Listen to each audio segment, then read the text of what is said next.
Pas mieux? Ah non. Non, tu seras mieux.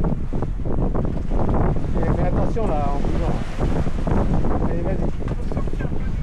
Ouais, ouais. T'es bien là? Je vais te mettre sur le côté.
Tu veux pas de café? Tu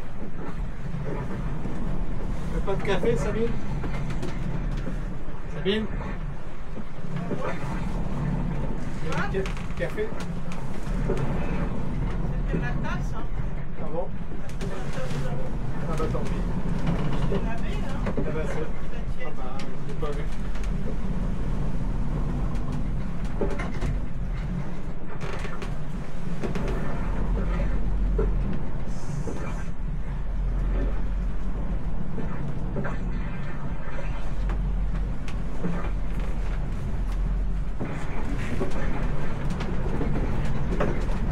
« 22 nœuds. 22 nœuds devant. Hop. On a passé le plus gros.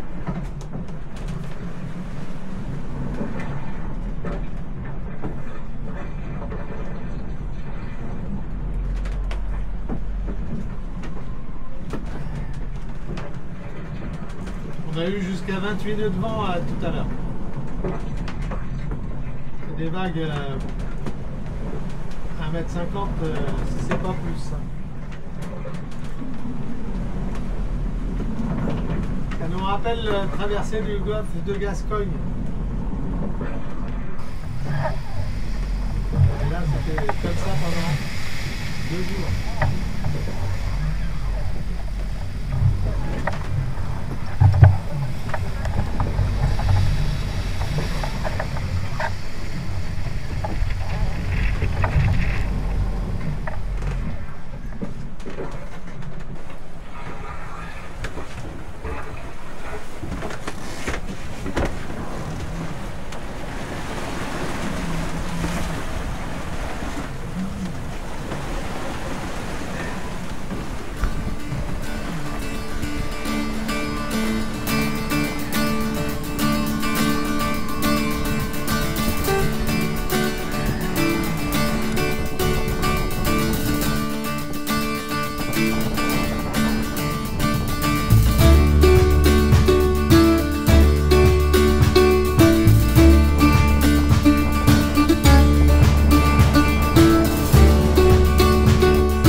construire derrière.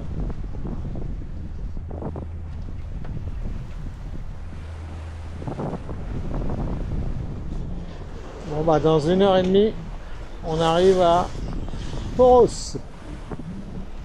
Après une navigation de 42 000 à peu près. Une navigation un peu exceptionnelle parce que pour une fois on a fait 40 000 uniquement à la voile. On est sorti de la baie de Kea à la voile et on va rentrer dans la baie de Poros à la voile. Et on n'a jamais eu en dessous de 15 nœuds. On s'est monté assez fort au début, hein. Très fort même. Jusqu'à 28 nœuds, on est parti avec la grand voile et le premier riz. On n'a pas pu prendre le deuxième, on voulait prendre 2 riz au départ. Parce que hier, la drosse du deuxième riz s'est mélangée. La bosse du deuxième riz s'est mélangée et a dû se bloquer. Donc, ça nous est déjà arrivé une fois à Calvi en 2018. Et là, on n'a pas fait attention de rattraper les bosses de riz. C'est un petit défaut. Mais là, bon, ce matin, vague importante, vent important entre Kea et EB. Oh, là, ça souffle. Hein. J'imagine ce que ça doit être lorsque le Meltem vraiment souffle. Là, il souffle un tout petit peu, mais quand ça souffle, ça doit souffler. Ouh, ça va être terrible. Donc, on arrive à Poros, on va retrouver le flot des touristes. Ça, c'est sûr. On va aller au mouillage. Et on va peut-être retrouver des amis là. On rentre par l'entrée nord et pas l'entrée est. On rentre par l'entrée nord-ouest. Vraiment une navigation magique. Au début, comme on avait pris beaucoup de... On avait que la grand voile et pas de génois. On n'allait pas très vite, en fin de compte. On avait beaucoup de vent, mais on n'allait pas très vite. Et puis, au fur et à mesure, on a déroulé le génois. Et on a libéré le riz. Et là, on est depuis 2 heures. On navigue entre 5,5 et 6,5. Et le pilote, il fait le job sans problème. Ce n'était pas le cas dans la première partie de la matinée où il fallait que je prenne la barre à cause des vagues. Donc en 2 jours, nous aurons fait 108 000, presque 120. Et depuis l'Esporade, on l'aura fait en 3 étapes. 3 longues étapes. Donc, on arrive dans un domaine connu pour je crois que la 4e fois. 4e arrivée à Poros. 4e ou 5e. J'espère qu'il n'y aura pas trop de monde, mais ça m'étonnerait. On va trouver une place au mouillage. C'est souvent encombré. On va essayer d'aller derrière la base militaire.